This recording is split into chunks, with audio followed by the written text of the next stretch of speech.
ओए ओए, हम लोगों ने सुना है कि मुंबई इंडियंस इस बार लगातार हार रही है। अरे क्या भाई। अरे नहीं नहीं, हम लोग तो बिल्कुल भी टेंशन नहीं लेते। हम लोग मतलब 5 बार जीते हुए हैं यार। अभी किस बात की टेंशन। इस बार अगर हमारी टीम क्वालिफाई भी नहीं होती तो भी हमें कोई भी प्रॉब्लम नहीं है। अगर मैं बात करता हूँ हमारी टीम की, तो हम लोग हमारी टीम से बहुत ज्यादा ही प्यार करते हैं। हम लोग जीते या फिर हारे उससे मतलब कोई भी परवाह नहीं है। हम लोग तो बस प्यार करते हैं मुंबई इंडियंस से। We love Mumbai Indians. जय हो। रुको जरा, सबर करो। वही हार रही है यार मुंबई इंडियंस। क्या करें हम लोग यार। पिछली बार सीएसके को चिढ़ाया था तो इस बार उनके फैंस हम लोग चिढ़ाएंगे यार। यार रोहित कुछ कर दो यार भाई प्लीज। भाई भाई भाई कैमरा ऑन है। What the. तो पता नहीं यार मुंबई इंडियंस को क्या हो गया है। वो मुंबई इंडियंस जो कि 5 बार टाइटल जीत चुकी है, वो इस सीजन में जो स्ट्रगल करती हुई नजर आई है। स्पेशली अगर मैं बात करता हूं उनकी मिडिल ऑर्डर की, तो उनका मिडिल ऑर्डर जो है बहुत बड़ा कंसर्न है। अगर मैं बात करूं सूर्य कुमार यादव की, या फिर बात करूं अगर ईशान किशन की, कायरन पोलार्ड की, कृणाल पांड्या की, ये जो चारों के चारों उनके जो टॉप मतलब हेवी जो मिडिल ऑर्डर उनका होता था वो बिल्कुल ही नहीं चल रहा है। और अगर मैं बात करता हूँ हार्दिक पांड्या की, तो हार्दिक पांड्या का कहा यह जा रहा है कि पिछले मैच में भी वो जो है फील्ड पर नहीं आए थे और इस मैच में भी बिल्कुल से वही हुआ है। तो ये देखना बहुत ही जरूरी बन जाता है कि हार्दिक पांड्या का ये जो इशू चल रहा है, ये मुंबई इंडियंस की जो मैनेजमेंट है वो किस तरह से हैंडल करती है। क्योंकि आगे आने वाला है वर्ल्ड कप, और वर्ल्ड कप में हमें पता है कि एकमात्र स्विमिंग ऑलराउंडर जो गए हैं वो है हार्दिक पांड्या। तो हार्दिक पांड्या का रोल वर्ल्ड कप में बहुत बड़ा हो जाता है। क्योंकि अगर हम दूसरे टीमों को देखें तो फिर दूसरे टीमें जो है 2-3 ऑलराउंडर से आ रही है, स्विमिंग ऑलराउंडर से आ रही है। स्पेशली अगर मैं बात करता हूँ इंग्लैंड की, वेस्ट इंडीज की, या फिर अगर हम बात करें न्यूजीलैंड की, तो ये सब जो बड़ी बड़ी टीमें हैं ये सब 2-3 ऑलराउंडर्स के साथ आ रही है, स्विमिंग ऑलराउंडर्स के साथ। वहीं पर इंडिया के पास सिर्फ हार्दिक पांड्या है। और ये जो इंजरी हुई है या फिर कुछ भी जो कंसर्न है हार्दिक पांड्या के साथ, ये आज की नहीं है बल्कि ये पिछले 2 सालों से चला आ रहा है। हम लोग सुनते आ रहे हैं कि हार्दिक पांड्या टेस्ट मैच तो नहीं खेल रहे हैं, हम सबको पता है। लेकिन वो जब जब भी वनडे खेले हैं या फिर T20 खेले हैं, उस तरीके के रिदम से वो बिल्कुल ही नहीं नजर आए हैं।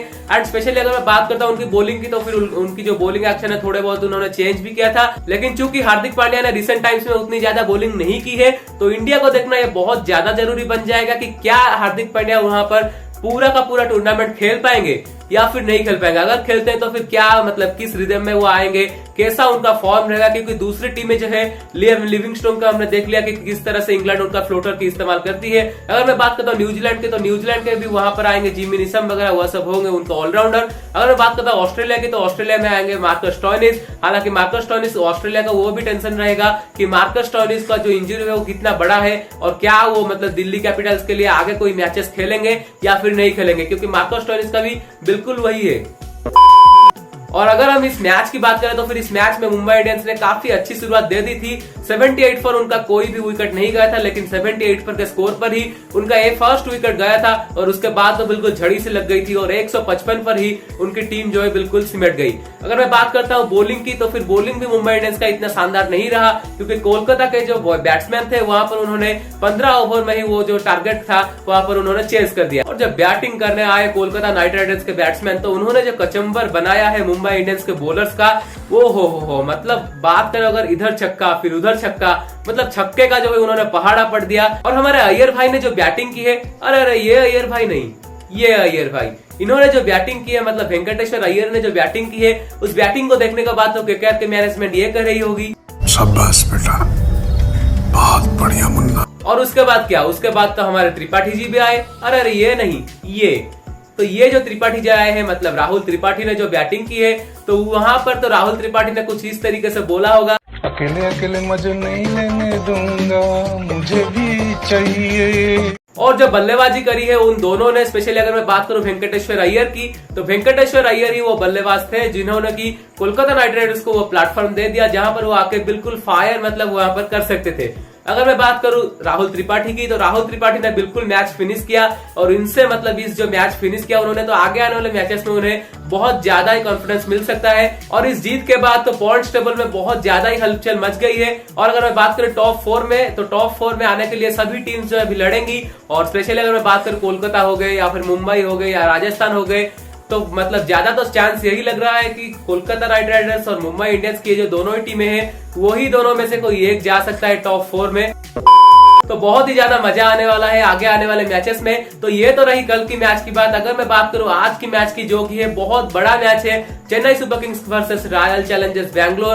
अगर मैं बात करता हूं दोनों ही टीमों की, तो चेन्नई अभी सेकंड पोजीशन पर है और 6 जीत के साथ वहां पर बैठी हुई है। अगर मैं बात करूं रॉयल चैलेंजर्स बैंगलोर की, तो रॉयल चैलेंजर्स बैंगलोर भी 8 मुकाबले वो भी खेली है, लेकिन वो जो 3 मुकाबले हारी है और 5 मुकाबले ही जीत पाई है। अगर मैं बात करता हूँ रिसेंट फॉर्म की, तो रिसेंट फॉर्म में अगर देखें तो फिर चेन्नई सुपर किंग्स जो है मतलब लास्ट मैच जो है जीत के आई है और आरसीबी जो है लास्ट मैच हार के आई है। तो देखने वाली बात यह होगी कि मोमेंटम तो फिलहाल अभी चेन्नई सुपर किंग्स के पास है, लेकिन रॉयल चैलेंजर्स बैंगलोर की जो टीम है ये कभी भी पलटवार कर सकती है। इनके पास ऐसे ऐसे बल्लेबाज है जो कि सिंगल हैंडेडली मैच को मतलब ले जा सकते हैं। और अगर मैं उनकी बॉलिंग की बात करूं तो फिर बॉलिंग में उनके रहेंगे युजवेंद्र चहल, मोहम्मद सिराज, जिनकी पिछले 2 साल जो है बहुत उन्होंने मतलब इंप्रोवाइज किया है अपनी बॉलिंग को और काफी शानदार उन्होंने बॉलिंग किया है। अगर मैं बात करूं दूसरे बॉलर्स की, तो फिर दूसरे बॉलर्स में कायल जेमिसन रहेंगे, वानिंदु हसरंगा रहेंगे, तो फिर काफी मतलब अच्छी खासी एक बॉलिंग लाइनअप उनकी है। वहीं पर अगर मैं बात करूं चेन्नई सुपर किंग्स की, तो चेन्नई सुपर किंग्स में दीपक चहर रहेंगे, शार्दुल ठाकुर होंगे, फिर जॉस हेजलवुड, ड्वेन ब्रावो। हालांकि देखना यह होगा कि श्याम करन वापस आ चुके हैं, तो श्याम करन किसकी जगह वहां पर खेलते हैं, क्या वो ड्वेन ब्रावो की जगह खेलते हैं या फिर जॉस हेजलवुड की जगह वहां पर खेलते हैं, क्योंकि ड्वेन ब्रावो ने तो काफी ज्यादा ही मतलब अच्छा प्रदर्शन दिया था मुंबई इंडियंस के अगेंस्ट जो मैच हुआ था, जहां पर उन्होंने बैटिंग में भी लाजवाब किस्म की वहां पर इनिंग्स खेली थी। मतलब मोमेंटम जो है बिल्कुल ही चेन्नई सुपर किंग्स को उन्होंने दे दिया था।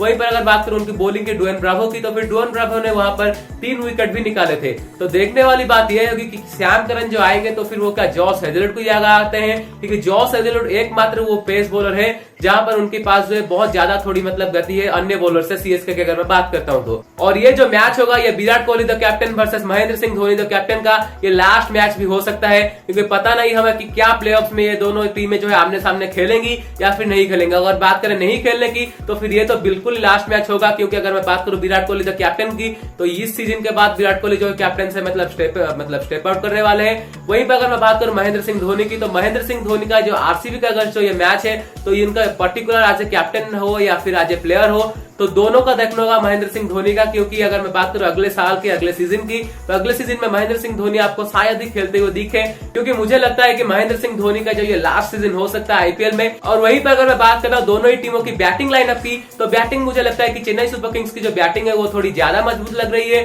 क्योंकि अगर मैं बात करूं आरसीबी की बैटिंग की, तो आरसीबी की बैटिंग में अगर हम देखें तो फिर विराट कोहली तो फॉर्म में नहीं है और एबी डिविलियर्स भी कितने मैच जो है वो पीछे खेल के आ रहे हैं, तो वो एक बहुत बड़ा कंसर्न रहेगा। और ग्लेन मैक्सवेल का तो हमें पता है कि वो एक मैच में मारते हैं या फिर नहीं मारते, वो तो 2-धारी तलवार है, वो कभी भी मार सकते हैं और कभी भी जो है ना मार रहे। वहीं पर अगर मैं बात करूं चेन्नई सुपर किंग्स की बैटिंग लाइनअप की, तो फिर चेन्नई सुपर किंग्स की जो बैटिंग लाइनअप रहेगी, तो वहां पर देखिए आप ऋतुराज गायकवाड़ फॉर्म में है, फैफ डु प्लेसिस जो है सीपीएल में काफी ज्यादा अच्छे फॉर्म में थे, रविंद्र जाडेजा का भी अच्छा फॉर्म चल रहा है। अगर मैं बात करता हूं अंबती रायडू की, तो फिर अंबती रायडू शायद खेल सकते हैं जैसे कि सीएसके की मैनेजमेंट ने कहा है, तो बिल्कुल एक देखने वाली बात ये जरूर से रहेगी। और अगर मैं बात करूं सुरेश रैना की, तो फिर सुरेश रैना जो है उनके मतलब बिल्कुल आउट ऑफ टच लग रहे हैं और महेंद्र सिंह धोनी का भी वही है। तो देखने वाली बात यह रहेगी कि कौन सी टीम वहां पर जीतती है। अगर मैं बात करूं चेन्नई की हार की, तो फिर चेन्नई अगर हार जाएगी तब भी उसे मतलब इतना ज्यादा कुछ फर्क नहीं पड़ेगा, लेकिन अगर आरसीबी इस मैच को हार जाती है, तो फिर उनका 5 जीत के साथ साथ वहां पर 4 हार भी हो जाएंगी।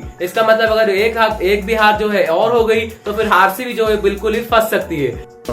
तो आज की शाम बहुत ही मजेदार रहने वाली है। अगर मैं बात करता हूँ मैच रिव्यू, मैच प्रीव्यू, तो वो सारी की सारी आपको अपडेट हमारे चैनल पर मिलती रहेंगी। अगर आपको ये वीडियो पसंद आया है तो फिर जरूर से लाइक एंड शेयर कर दीजिए।